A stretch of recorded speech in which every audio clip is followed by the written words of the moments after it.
গাজরের হালুয়া খেতে আমরা কম বেশি সবাই ভালোবাসি। শীতকালে প্রচুর পরিমাণে পাওয়া যায় তাজা গাজর, আর সেটা দিয়েই আমি সুদেষ্ণা ঘাটাক্স কিচেনে নিয়ে চলে এসেছি তোমাদের জন্য গাজরের হালুয়ার এই ইউনিক রেসিপিটা। চ্যানেলে আরও দুটো গাজরের হালুয়ার রেসিপি আছে, তবে এটা একটু ভিন্ন ধরনের। বেশ কয়েকদিন ফ্রিজ ছাড়াই কিন্তু এই প্রসেস মেনে বানালে হালুয়াটা ভালো থাকবে। প্রথমে দেখো এখানে গাজরটাকে কুড়িয়ে নিয়েছি। আজকে কিন্তু খুব কষ্ট করে আমি এটাকে গ্রেটারে গ্রেট করিনি, এরকম একটা গ্রাইন্ডিং জার নিয়ে নিয়েছি আর ছোট ছোট টুকরো করে গাজরগুলোকে একটু গ্রাইন্ড করে নিয়েছি। এভাবে করলে সময়টাও বাঁচে, খাটনিটাও কম হয়, আর পরিমাণে বেশ অনেকটা কিন্তু হালুয়া একসাথে বানানো যায়। তো ব্যাস, আমাদের গাজরটা তো কুড়োনো হয়ে গেল। এবার একটা কড়াইতে 2 থেকে 3 চামচ ঘি গরম করে নেব। এই পুরো রান্নাটা কিন্তু আজকে আমি করব ঘিতে। এর মধ্যে বেশ কিছুটা কাজু বাদাম একটু লালচে করে ভেজে উঠিয়ে রাখবো। কিশমিশটা কিন্তু আমি ভাজবো না, কিশমিশটা আমি এমনি এই হালুয়ার মধ্যে মেলাবো। এবার দিয়ে দিলাম 2 থেকে 3টে এলাচ। এলাচটা একটু ভাজা হয়ে গেলে এর মধ্যে দিয়ে দেব আগে থেকে গ্রেট করে রাখা গাজরগুলো। যতক্ষণ পর্যন্ত গাজরটা পুরো ঘিটাকে শুষে না নিচ্ছে আর এর গায়ের জলটা একটু মরে না আসছে, ততক্ষণ পর্যন্ত এটাকে কিন্তু হাই ফ্লেমে একটু নেড়ে নিতে হবে।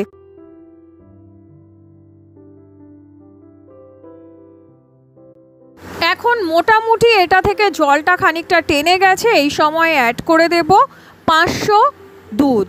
এই দুধটা কিন্তু আগে থেকে আমি একটু জাল করে রেখেছিলাম, তবে ঘন করিনি। নর্মাল একটু জাল করা দুধ এর মধ্যে অ্যাড করে দিলাম। এই সময় গ্যাসের ফ্লেমটাকে মিডিয়াম টু লোতে রেখে দেব।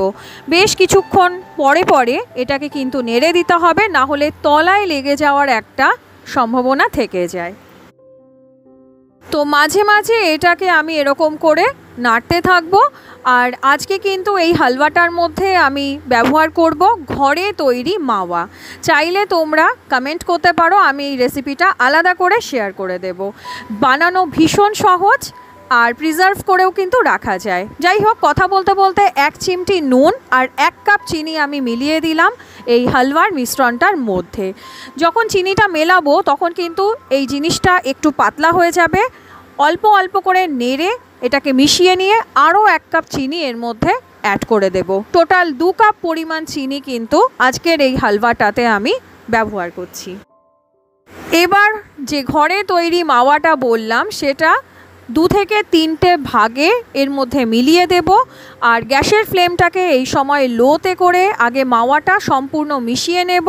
আর মাওয়াটা দেওয়ার পরেই কিন্তু এই হালুয়ার মিশ্রণটা একটু ঘন হয়ে যাবে। এবার এটাকে বেশ কিছুক্ষণ নেড়ে অ্যাড করে দেব আগে থেকে ভেজে রাখা কাজুটা আর কিশমিশটা। তারপরে এটাকেও ভালো মতন মিশিয়ে নেব।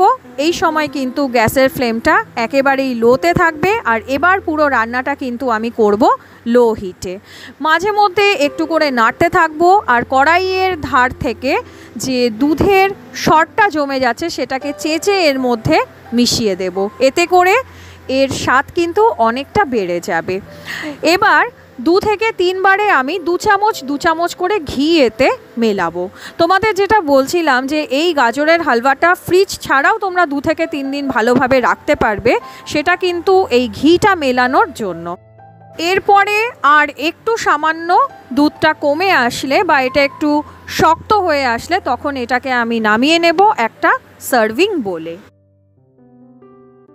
ওপর থেকে ছড়িয়ে দিচ্ছি বেশ কিছুটা ভাজা কাজু, বেশ কিছুটা কিশমিশ আর একটু সামান্য সৌন্দর্যের জন্য সিলভার ওয়ার্ক। এটা পুরোপুরি অপশনাল, আমি শুধুমাত্র দেখার সৌন্দর্যের জন্যই কিন্তু এটা দিলাম। তো কেমন লাগলো তোমাদের আজকের এই শীতের গাজরের হালুয়ার রেসিপি? জানিও কমেন্টে। দেখা হচ্ছে নেক্সট এপিসোডে। সবাই ভালো থেকো।